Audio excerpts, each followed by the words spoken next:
በዌስት ባንክ ሰማይ ስር የታወጀው የአቶሚክ ጥላና የደም ጎርፍ፣ የእስራኤል ግዙፍ ወታደራዊ ዘመቻ፣ ስልታዊው የሰፋሪዎች ሽብርና በመቃጠል ላይ ያለው የሰላም ተስፋ በመካከለኛው ምስራቅ ምድር ላይ በተለይም በታሪካዊውና በተቀደሰው የዌስት ባንክ ቀጠና በአሁኑ ወቅት የሰው ልጅ ሕሊና የሚደነግጥበት፣ ሰማይና ምድር የሚናወጡበት እጅግ አስፈሪና ሰቅጣጭ የታሪክ ምዕራፍ እየተጻፈ ይገኛል።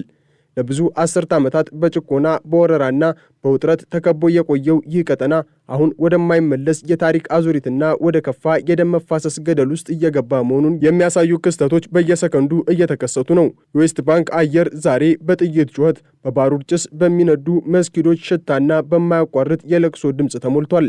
እስራኤል በቀጠናው ላይ የጀመረችው እጅግ ሰፊ ጨካኝና አስፈሪ ወታደራዊ ዘመቻ በመቶዎች የሚቆጠሩ ፍልስጤማውያንን ለእስር፣ ለጅምላ ግድያና ለከፍተኛ ስቃይ እየዳረገ ሲሆን ቀጠናው እንደ እሳተ ገሞራ በማንኛውም ሰዓት ፈንድቶ መላውን ዓለም ወደ አመድነት ሊቀይር የሚችልበት አስፈሪ ደረጃ ላይ ደርሷል። ይህ ክስተት ተራ ወታደራዊ ግጭት ሳይሆን የፍልስጤምን ሕዝብ መኖርና ታሪክ ከምድረ ገጽ ለማጥፋት የታለመ የታላቅ ጥፋት መጀመሪያ ይመስላል። የዚህ ታላቅ ጥፋትና ሙከራ መጀመሪያ የሆነው በናብሉስ አቅራቢያ በሚገኘው የታል መንደር ውስጥ የተከሰተው እጅግ አሰቃቂና ደም አፋሳሽ ግጭት ነው።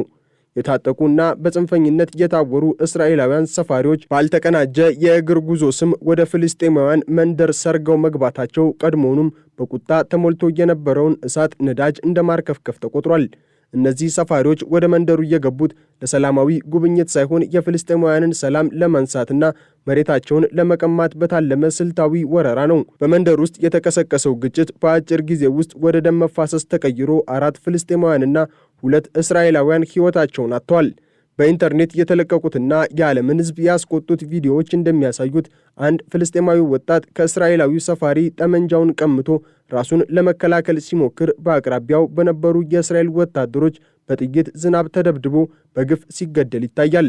ይህ ትዕይንት የአንድን ሕዝብ የመኖር ትግልና የደረሰበትን የመጨረሻ መከራ የሚያሳይ ቢሆንም የእስራኤል መንግሥት ግን የወሰደው እርምጃ እጅግ አስደንጋጭና የዓለምን ሕግጋት የሚጥስ ነበር። ጠቅላይ ሚኒስትር ቤንያሚን ኔታንያሁና የመከላከያ ሚኒስትሩ እስራኤል ካትዝ ይህንን ክስተት እንደ ታላቅ ሰበብ በመጠቀም በመላው ዌስት ባንክ ግዙፍና ሁሉን አቀፍ ወታደራዊ ዘመቻ እንዲጀመር ትዕዛዝ አስተላልፈዋል። ይህ የታወጀው ወታደራዊ ዘመቻ ከበቀል እርምጃ አልፎ ፍልስጤማውያንን ከመሬታቸው የማፈናቀል የማንበርከክና የማጥፋት ሰይጣናዊ ዓላማ እንዳለው ግልጽ ነው።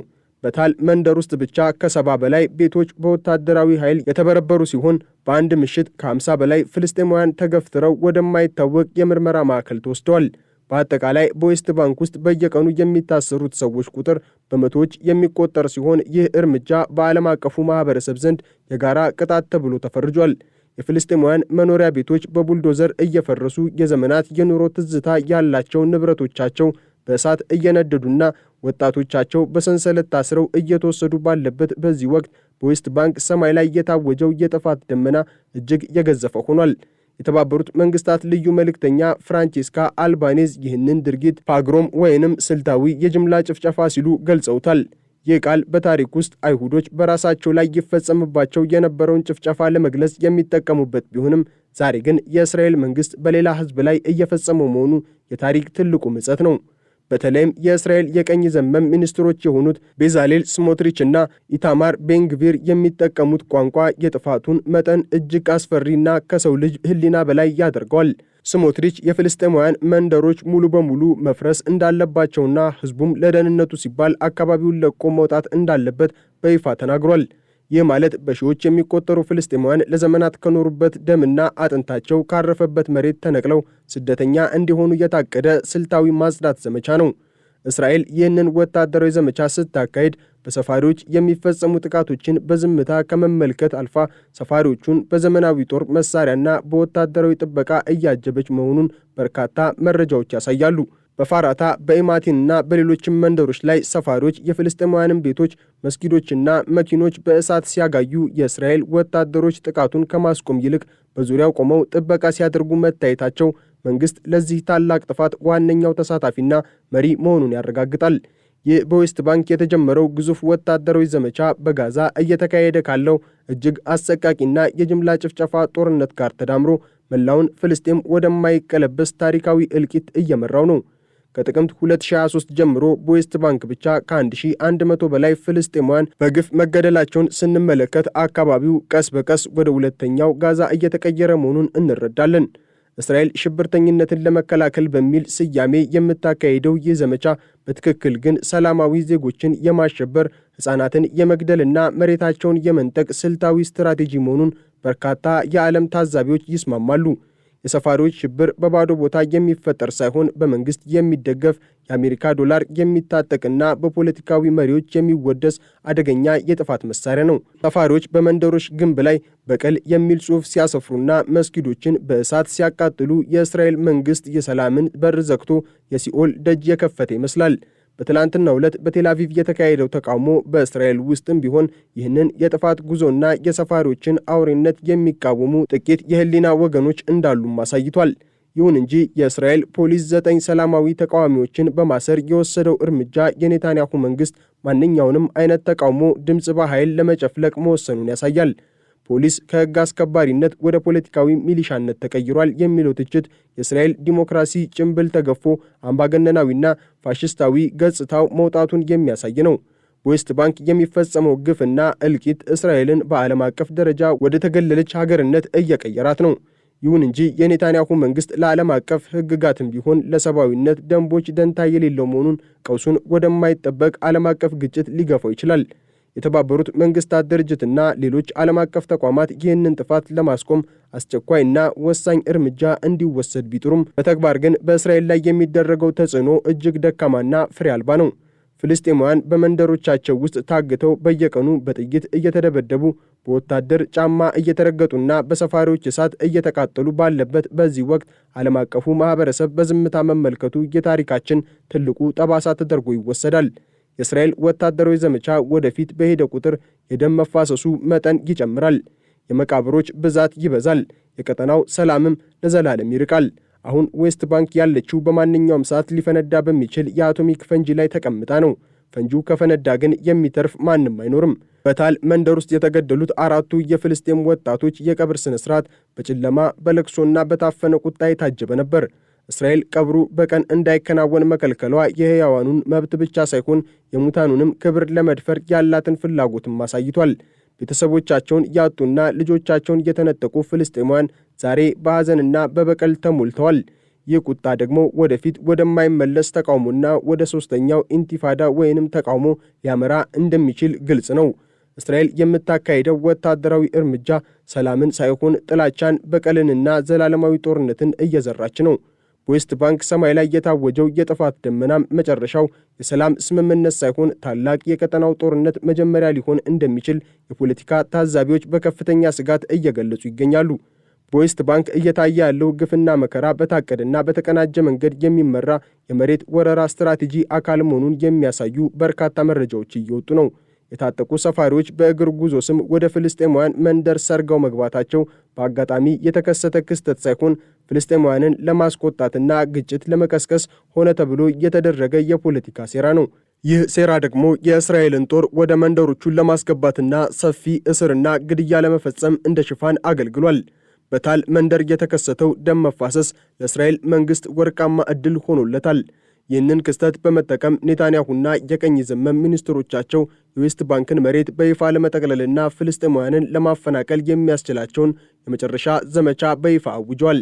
ይህ የታወጀው ወታደራዊ ዘመቻ እስራኤል እጅግ አስፈሪ የሚያደርገው በሰፋሪዎችና በወታደሮች መካከል ያለው ድንበር መጥፋቱ ነው። ለሰፋሪዎቹ በወታደራዊ ዩኒፎርም ታጅበው በወታደራዊ የጦር መሳሪያ ተደግፈውና በመንግስት ቡልዶዘሮች ታግዘው የፍልስጤማውያንን የወይራ እርሻዎች ሲያወድሙና ቤቶችን በእሳት ሲያጋዩ ዓለም በድንጋጤ እየተመለከተ ይገኛል። የወይራ ዛፎች ለፍልስጤማውያን የኑሮ መሰረት ብቻ ሳይሆኑ የሀገራዊ ማንነትና የጽናታቸው ምልክቶች ናቸው። ሰፋሪዎቹ እነዚህን ዛፎች በቡልዶዘር ሲነቅሉ የህዝቡን ታሪክና ተስፋ አብረው እየነቀሉ መሆኑን ያሳያል። ይህ የምድር ማጽዳት ዘመቻ ፍልስጤማውያን በሀገራቸው የመኖር መብት የሌላቸው ስደተኞች እንዲሆኑ ለማድረግ የታለመ የወረራ ፖለቲካ ማሳያ ነው። በዌስት ባንክ ውስጥ የታወጀው የሰዓት እላፊ ገደብና የተጣለው ወታደራዊ ከበባ ቀጠናውን ወደ ግዙፍ እስር ቤት ቀይሮታል። በታልና በቡሬጅ መንደሮች የሚኖሩ ዜጎች ከቤታቸው መውጣት የማይችሉበት፣ ሕፃናት ወደ ትምህርት ቤት የማይሄዱበትና የታመሙ ሰዎች ወደ ሕክምና ተቋም የማይደርሱበት አሰቃቂ ሁኔታ ተፈጥሯል። የእስራኤል ጦር በየቤቱ እያደረገ ያለው ብርበራና የጅምላ እስር ወጣቶቹን ለማሸበርና የተቃውሞ መንፈሳቸውን ለመስበር እየታለመ ነው።